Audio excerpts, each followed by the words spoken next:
Good morning बच्चों। आज मैं सूरदास के पद का दूसरा पद आपको पढ़ाने चल रहा हूँ, उसकी व्याख्या करने चल रहा हूँ। ध्यान से सुनिएगा और व्याख्या समझने के उपरांत ईश्वर से दिए गए प्रश्नों को आप सॉल्व कर लेगा। तो चलते हैं, पहले इसका सवाचन कर लेते हैं, उसके बाद इसकी व्याख्या हम करते हैं। मन की मन ही मांझ रही, कही जाए कौन पे ऊधो नाहि परत कही। अवधि आधार आस आवन की, तन मन बिथा सही। अब इन जोग संदेशन सुन सुन, विरह विरह दही। चाहत हुती गुहार जितहि ते, उतहि ते धार गही। सूरदास अब धीर धर क्यों, मर जागा न लही। तो इस पंक्ति में सूरदास जी ने गोपियों की विरह का वर्णन किया है। इसमें बताया गया कि जब उद्धव जी आते हैं और गोपियों से योग संदेश योग के ज्ञान के बारे में बताते हैं, तो गोपियां काफी व्यथित होती हैं, दुखी हो जाती हैं। कहते हैं कि हम सबके मन में जो अभिलाषा थी वह हमारे मन में ही रह गई। और कृष्ण के प्रेम में ओतप्रोत होने के उपरांत वो कहती हैं कि हम सोच रहे थे कि भगवान कृष्ण आएंगे और हमारे पास आकर हमारे दुखों को जानेंगे, लेकिन उन्होंने क्या किया कि योग का संदेश तुम्हारे द्वारा भिजवा दिया। उस योग के संदेश को सुनकर और भी हमारा मन दुखी हो गया है। तो ये इसमें इस बात को कहा गया है। पहली लाइन से हम इसकी व्याख्या करते हैं, ध्यान से सुनिए। मन की मन ही मांझ रही, कही जाए कौन पे ऊधो नाहि परत कही। गोपियां कहते हैं कि हे उद्धव जी, हमारे मन की जो अभिलाषा थी वह हमारे मन में ही रह गई। मतलब हम जो कुछ कृष्ण से कहना चाहते थे, उनसे अपने दुख के बारे में बताना चाहते थे, प्रेम के बारे में बताना चाहते थे, वह हमारे मन में नहीं रह गई। कही जाए कौन पे ऊधो नाहि परत कही। कह रहे हैं गोपियां कि हम जो उनसे अपने मन की बात उनसे कहना चाहते थे और किसी से नहीं कह सकते थे, अब वह हमारे मन के अंदर ही दबकर रह गई है। अवधि आधार आस आवन की, तन मन बिथा सही। कह रहे थे कि हम, गोपियां कहती हैं कि हमने सोचा था कि कुछ समय के लिए प्रभु आएंगे और आने के उपरांत हमारे दुखों को जानेंगे, और उन्हीं के आने की प्रतीक्षा करते करते हम तन मन की व्यथा, अपने शरीर और मन की जो व्यथा थी, जो कष्ट था, अब तक उनके आने के इंतजार में सह रहे थे, लेकिन वो आए नहीं।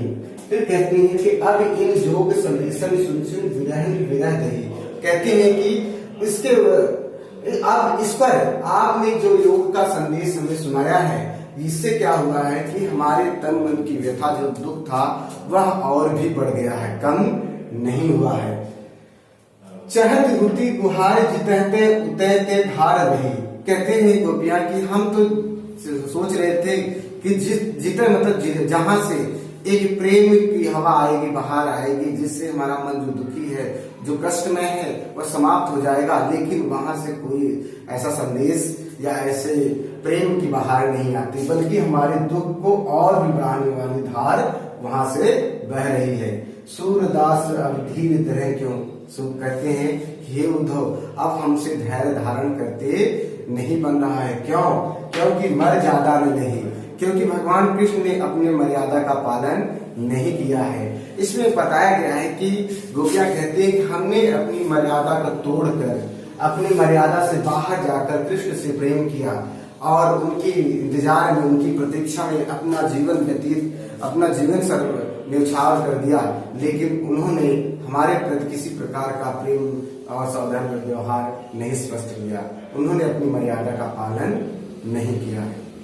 धन्यवाद। इस व्याख्या को आराम से पढ़िए और उसके अर्थ को समझिए, और उसके उपरांत जो क्वेश्चन दिए जाएंगे उसको सॉल्व करिएगा। धन्यवाद।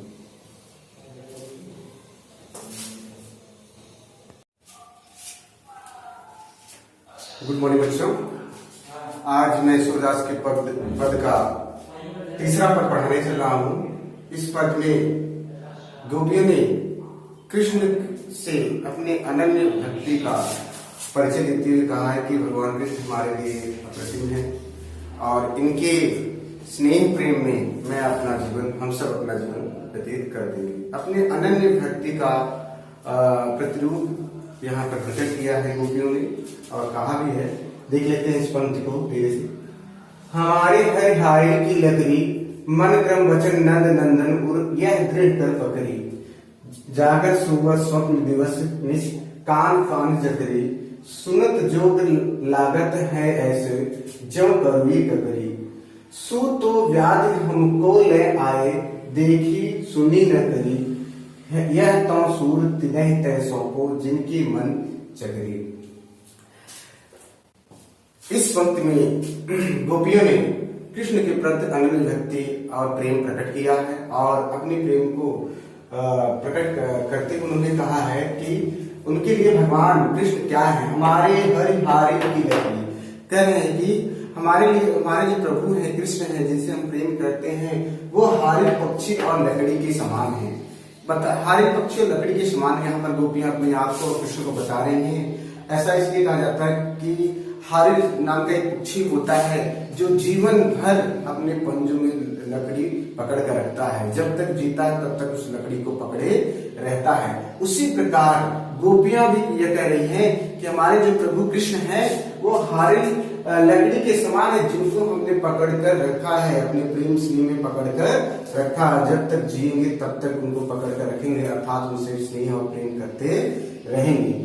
मन क्रम वचन नंद नंदन, उन्होंने कहा है कि हम कृष्ण के स्नेह में मन से क्रम से वचन से उस नंद नंदन के पूर्ण हृदय में बसे हुए हैं। मतलब कहते हैं कि हमने कृष्ण को मन से प्रेम किया है, कर्म से, वचन से और हृदय से उनको प्रेम किया है। यह दृढ़ कर पकड़ी और उन्होंने यह दृढ़ करके निश्चय करके पकड़ा है कि जब तक जिएंगे तब तक कृष्ण भगवान से यह आपसे स्नेह करते रहेंगे। जागत सोवत स्वप्न दिवस में कान कान जगरी, कहती है गोपियां हम जागते सोते स्वप्न में दिवस दिन में कान्हा कान्हा पुकारते रहते हैं। हर समय चाहे दिन हो, चाहे रात हो, चाहे स्वप्न हो, चाहे जिस स्थिति में रहे, हर समय हम कृष्ण कृष्ण कान्हा कान्हा कर पुकारते रहते हैं। और फिर कहते हैं सु तो व्याधि हमको ले आए देखी सुनी न करी। हे उद्धव, इस पंक्ति में इस लाइन में कहती है हे उद्धव तुम कैसा व्याधि मतलब रोग लेकर आए हो जिनके बारे में न हमने सुना है और न ही देखा है, न इनके बारे में कोई कार्य किया है। यह तो सूर तिनहि तो सौंपो जिनके मन चकरी। उद्धव जी से कहती है गोपियां हे उद्धव यह जो व्याधि जो रोग लेकर आए हो, योग सर्विस का रोग जो लेकर आए हो उनको तुम सौंप दो जिनका मन चक्री के समान है। कहते हैं कि जिनका मन चक्री के समान है।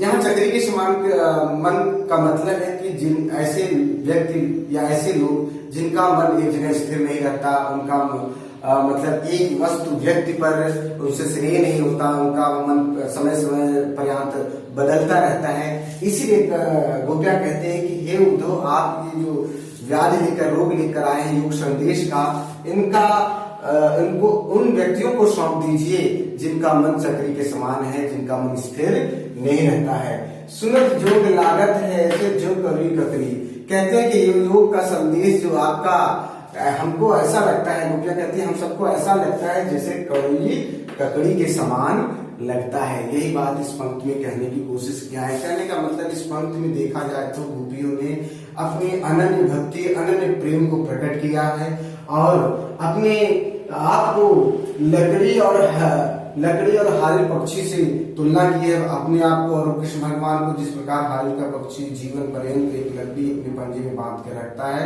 उसी प्रकार गोपियों ने कृष्ण भगवान की भक्ति और प्रेम को अपने अंदर जकड़ लिया है। जब तक जिएंगे तब तक उनके साथ प्रेम और भक्ति रहेंगी। यही बात कहने की कोशिश किया गया है इसमें।